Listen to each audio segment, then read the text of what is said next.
আপনার ওয়েস্টমিনিস্টার সিস্টেমে তো নো কনফিডেন্স ভোট আছে, আমাদের দেশে নো কনফিডেন্স ভোট নাই। তারেক জিয়া কোনো কারণে প্রধানমন্ত্রী ক্যান্ডিডেট হবে না, সে ফর এক্সাম্পল বিকল্প ক্যান্ডিডেট। যে মানুষ আইন নিজের হাতে তুলে নেবে, এটাতে আমরা কোনোভাবেই সমর্থন করতে পারি না।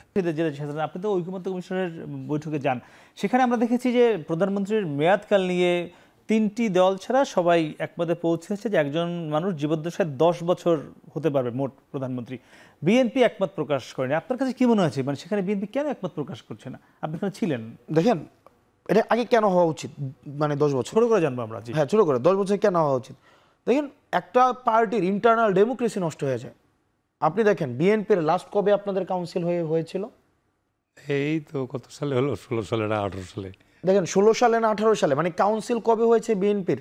দেখেন ইন্টারনাল ডেমোক্রেসি নষ্ট হয়ে যায়। দেখেন একটা পরিবার কেন্দ্রিক একটা হচ্ছে, আপনি চিন্তা করেন, আমি একটা মানে একবার ভাবেন যে তারেক জিয়ার বিকল্প বিএনপিতে, এখন তারেক জিয়া কোনো কারণে প্রধানমন্ত্রী ক্যান্ডিডেট হবে না, সে ফর এক্সাম্পল বিকল্প ক্যান্ডিডেট নো ওয়ান। দেখেন এই যে নেতৃত্ব শূন্যতা তৈরি করে দিচ্ছে, এটা নেতৃত্ব শূন্যতা। যদি 2বারের বেশি প্রধানমন্ত্রী না হোক, আপনি আপনার দলের, যেমন উনি ওনার দলের প্রধানমন্ত্রী মানে চিন্তা করেন কিনা আমি জানি না, উনি হয়তো সর্বোচ্চ মন্ত্রী বা প্রধানমন্ত্রী হবার চিন্তা করেন কিনা আমি নিশ্চিত না। তাহলে এই যে দেখেন ক্ষমতা কাঠামোর একটা এককেন্দ্রীকরণ, সেন্ট্রালাইজ করা, এটা একটা আমার বিষয়।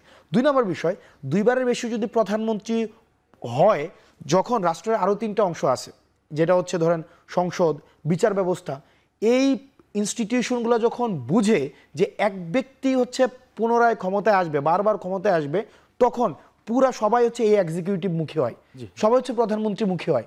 3 নম্বর বিষয় হচ্ছে, আপনি যখন আমরা হচ্ছে এটা ওয়েস্টমিনিস্টার সিস্টেম, আপনার ওয়েস্টমিনিস্টার সিস্টেমে তো নো কনফিডেন্স ভোট আছে, আমাদের দেশে নো কনফিডেন্স ভোট নাই।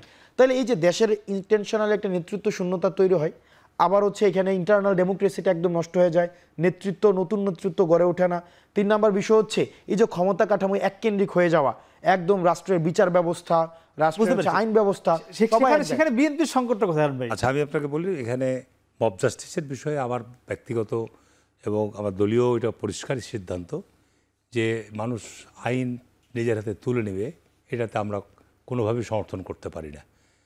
দ্বিতীয়ত হচ্ছে যে গত 15 বছর আমি হাসনাতের এই বিষয়গুলোর সাথে অবশ্যই সহমত পোষণ করছি যে আজকে যদি এই রাষ্ট্র কাঠামোকে ধ্বংস করা যায়, একটা সহি হাদিসের মধ্যে একটা হাদিস আছে খুব গুরুত্বপূর্ণ, যে যে যে অপরাধের সাথে জড়িত, তারা যে যে কাজে জড়িত, তার যারা সহযোগী, তারা একই দলভুক্ত।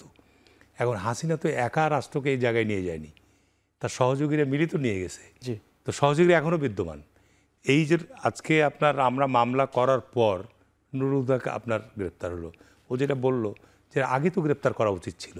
মানুষের মধ্যে তো ইমোশন আছে, মানুষের মধ্যে তো ক্ষোভ আছে, তো স্বাভাবিক কারণে ক্ষোভ বহিঃপ্রকাশ তো ঘটতেই পারে, এটাই স্বাভাবিক।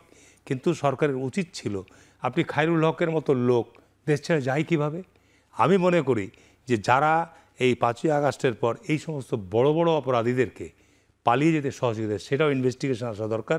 পরবর্তী যেই সরকারে আসুক না কেন, আমি হাসনাতরা যে ছাত্র রাজনীতি করে এসছে, তাদের জায়গা থেকে একটা শক্ত প্রেশার থাকা দরকার। কারণ আপনার যাদের কারণে রাষ্ট্র কাঠামোগুলো ধ্বংস হয়েছে, তাদেরকে বিচারের আওতায় আনতে হবে। দ্বিতীয়ত কথা হচ্ছে যেটা আপনি 10 বছরের কথা বললেন, শুনেন, আমাদের এই উপমহাদেশের রাজনৈতিক যে প্যাটার্ন, আপনি ইন্ডিয়া বলেন, পাকিস্তান বলেন, বাংলাদেশ বলেন, এসব দেশগুলোতে কোথাও কোনো দেশের সংবিধানের মধ্যে আপনার এই প্রধানমন্ত্রীর আপনার মেয়াদকাল, বাংলাদেশে যেহেতু 50 বছরে এটা একটা সংকট তৈরি হয়েছে 2টা রাজনৈতিক দলের মধ্যে, যে কারণে বিএনপি কিন্তু আজকে এই সংস্কারের বহু আগেই নীতিগত সিদ্ধান্ত নিয়েছে যে পরপর দুইবারের বেশি আছে। হ্যাঁ, তো এটা আমাদের এর মধ্যে আছেই। তো সুতরাং সেখানে অবশ্য মানুষ ওটা বুঝতে পারে না যে একবার গ্যাপ দিয়ে আরেকবার হবে, এই কথাটা অবশ্য মানুষ তখন বুঝতে পারে না। এটা নিয়ে আমার মনে হয় যে আর বেশি। হ্যাঁ, আরেকটু বেশি জানতে চাই, আগামী নির্বাচনে এনসিপি কি একক নির্বাচন করছে না কোনো জোটভুক্ত হচ্ছে? আমরা আমাদের সাংগঠনিক বিস্তার এবং সাংগঠনিকভাবে আমরা মানে আমাদের সাংগঠনিক পাটাতনকেই সুসংহত করা আমাদের প্রধান লক্ষ্য, এবং সেই জায়গা থেকে এনসিপি ইন্ডিপেন্ডেন্টলি আমরা ফাংশন করছি এবং আমরা ইন্ডিপেন্ডেন্টলি আমরা মুভ করব।